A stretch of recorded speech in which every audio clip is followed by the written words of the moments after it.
Hello and welcome to this video on using fining agents for your home brewing. The fining agents are a thing used to remove haze and certain other consequences of your brewing to make the consequential fermentation appear that much more palatable.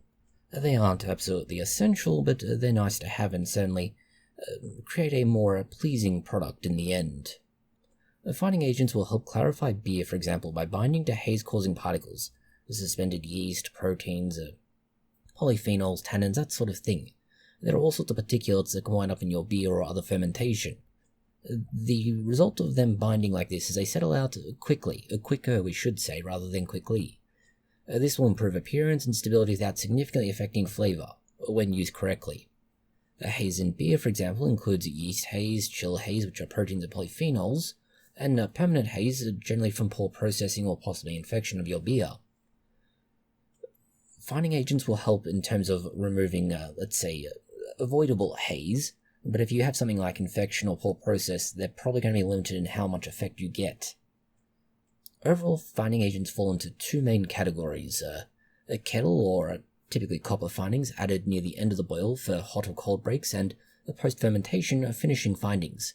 These are added to the fermenter or a keg for a few days before packaging. Many brewers will combine these two different kinds of fining agents, such as Whirlfloc in the boil and then Gelatin on the cold side, along with cold crashing to get the best results. If you are going to use them, do remember to always follow the packaging instructions, as dosages, preparations, and so on will vary by brand and type of product. If you overfine or overuse the fining agents, you can end up stripping away desirable proteins. This will hurt head retention and mouthfeel, or you might affect the colour or bitterness, so be careful. Test what you're going to use and how you're going to use it, and assume that the instructions are accurate initially in small batches if possible.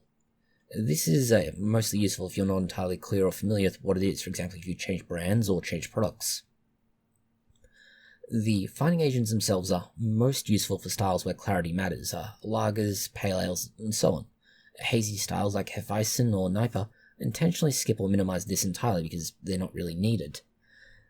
The kettle finings are the fining agent added during the boil stage, in the kettle. These are primarily there to aid in protein coagulation during the cold break when the wort begins chilling after the fact. The two major examples are going to be either Irish moss or Whirlfloc. Irish moss is also known as carrigan from the red seaweed, and it's almost like gelatin in a way. What it does is negatively charge a molecule, the carrigan, and this attracts the positively charged haze-forming proteins.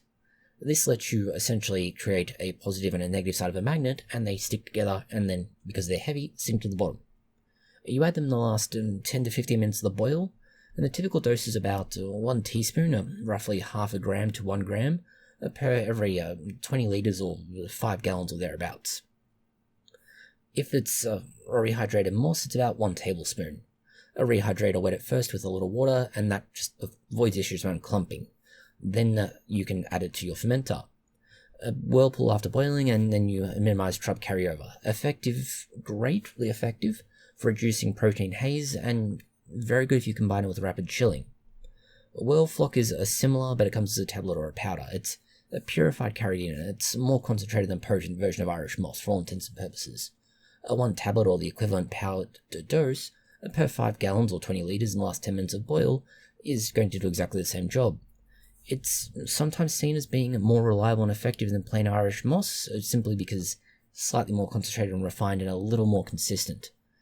This is almost a standard now for many home brewers in the standard kettle fining category. There are some tips for this, in that these are both going to work best with a good rolling boil and fast chilling. For example, the use of an immersion chiller. They're not going to replace a good hot or cold break, and essentially you want to use them in the right way, in the right time. If you don't do that, you're not going to get as good results. The other side of this are the post-fermentation fining agents. These are added typically somewhere in the ballpark of 3 to 7 or more days. This is done in the primary, secondary, or directly in a keg, and the first is going to be cold crashing. This is literally just dropping your temperature from, let's say, room temperature, ambient or thereabouts, down to somewhere in the ballpark of 0 to 4 degrees, or roughly 30 to 40 freedom units.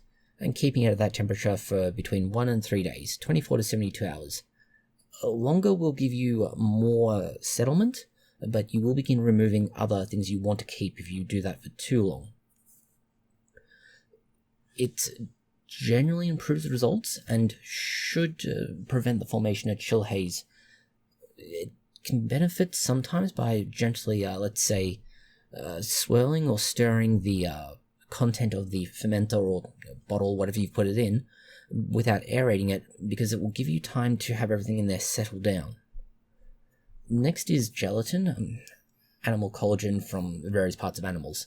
This is very much like carrageenan. It's a positively charged structure, ion, protein more accurately, because it's mostly just collagen, which then binds to the yeast proteins and other polyphenols that should be negatively charged.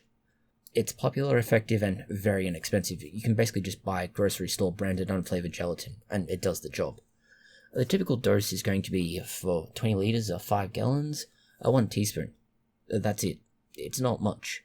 You hydrate it in about 1 cup of room temperature water, maybe warm water, but don't go for boiling water. Stir it until it's dissolved.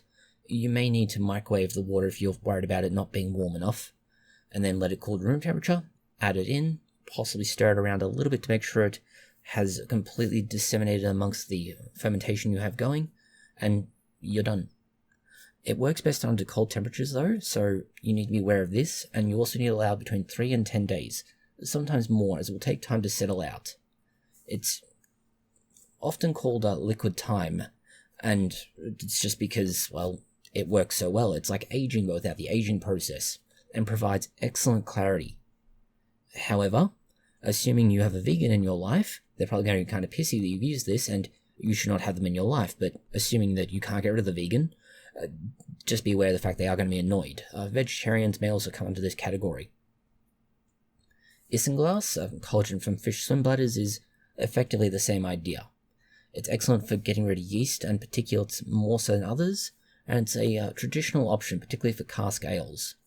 It'll come very much like gelatin as a powder, and it is available as an instant option, which really just means you don't have to do any preparation for it. Essentially the same, dose as for gelatin, about 0.5 to 1 gram per 20 litres of 5 gallons, dissolve it in water, adjust pH of this one, this is a slightly different thing, and then add it to your fermentation for between 2 and 3 days in a refrigerator. So it is a little bit faster, but it's also a little more difficult to get and a little more expensive. It's effective, but again, not vegan, and you will need to follow specific instructions as they're provided. There's also silica gel options, also called Biofine, Chillguard, or Kesol, colloidal silicon dioxide. These do, again, the same things, except, unlike everything else we mentioned, it's vegan-friendly, which is an oxymoron because vegans are not friends. Dosing with this is about 1/2 a teaspoon in about 1/2 cup of hot water, and you add this to 20 litres or 5 gallons of water. 2 tablespoons of Biofine. It's basically a similar sort of a dose-dependent relationship. As mentioned though, it's good if you're a vegetarian or a vegan, and can be used alongside the other options, so it's a way of adding extra filtration, or we should say fining agents. Next is PVPP, also called Polyclar, or polyvinyl polypyrrolidine. We're not going to try this. PVPP. It absorbs the polyphenols, the tannins that are going to particularly make beer bitter, although also true of wine and other things. It also, again, helps with getting rid of chill haze. You typically add 6 to 10 grams, somewhere in the ballpark of 2 to 4 teaspoons per 20 litres or 5 gallons. Like everything else, really, you add it to warm water, add it, stir it in gently, but unlike the others, this works much quicker at just 6 hours. You can leave it for up to a few days, but overall it's fairly consistent with something like, say, Isinglass. It can, as a result of removing a lot of these phenols, lighten the colour and reduce bitterness if you're overly aggressive in how much you're using. A Chitosan is the next, and this is derivative of shellfish exoskeletons, also known as a Kesol salt. It's plus Chitosan combination. Its brand name is super clear from memory. This is a 2-step process involving a negative and then a positive charge, which allows you to just grab out everything in the fermentation that you don't want to have in there, and probably more again. Obviously, we mentioned the negative charge in terms of things like, say, gelatin, but positive charge things that get left behind in that case. Because this uses both of these, you get everything. It's effective at clarifying and works reasonably quickly, 12 to 48 hours. So we're not talking about a long time frame. Again, however, obvious note, but not vegan friendly, because, well, shellfish, but it is very comprehensive. So if you need something thorough, this is probably going to be it. And then lastly, we have bentonite clay. Now this is more commonly used in winemaking rather than everything else. It more actively absorbs proteins than the others and is somewhat more effective at dealing with them in certain ways. And of course it can be used in beer, and if you combine it with something like, say, a gelatin, use the gelatin first then follow up with this, you get that negative-positive double hit. It's done by hydrating and adding it per the instructions you'll be given with it. This is, however, unlike some of the others we mentioned, vegan friendly. Vegan compatible. Some other notes that are worth pointing out. You have things like a sparkleoid, which is seaweed based, and it's more wine oriented, but is functional as an option. You have enzymes like Clarity Firm, which is added when you pitch your yeast and helps to break down the haze active proteins during the fermentation. It also reduces gluten, which can be useful. The general best practices and combinations you'll find is simply a cold crashing as a synergistic approach with various fining agents, and that alone is generally enough if you give it a bit of time to work. A common effective combination is going to be Whirlfloc or Irish moss in the boil, followed by gelatin or something like biofine, and then you do that at the cold side. That's when the fermentation's running, or after the fermentation's completed and it's cold. Then after that you put it again into, say, a fridge or possibly even a kegerator, and you cold crash. This again is 3 stages, each successfully building on the other. For vegans, Whirlfloc, PVPP, or Silica, biofine, and Bentonite, similar, are going to be the things you want to prioritize, assuming you care about vegans. Timing is another consideration. Kettle finings should be done at 10-15 minutes before you take it off the heat. Post-fermentation finings are generally 3 to 7 or more days before packaging, and you want to rack off the sediment so that you're not getting all the crap you've just taken out of your, for example, beer, and putting it back in. You want to have oxygen avoidance because this can lead to issues around proper yeast flocculation. There's also concerns about good sanitation and cold storage. Finings will enhance these, but if you get them wrong, for example sanitation, they will not fix it because contamination isn't something you easily fix, if at all. Patience is important because, many beers will naturally clear over weeks in the fridge. You don't actually have to use fining agents most of the time. And finally, experiment. In fact, you're probably going to have to experiment. The reality is that results will vary by recipe, the yeast, ingredients used, water, everything else. There's a lot of things that can make this more difficult than you would think initially. Each of these is an independent variable, plus they interact with the other variables. So for example, if you have, say, a beer that's heavily reliant on the bitterness of it to be flavoured against, say, extremely large amounts of malt that are very sweet, you may not have the option of being able to add the normal choice of fining agents. You might have to use something else.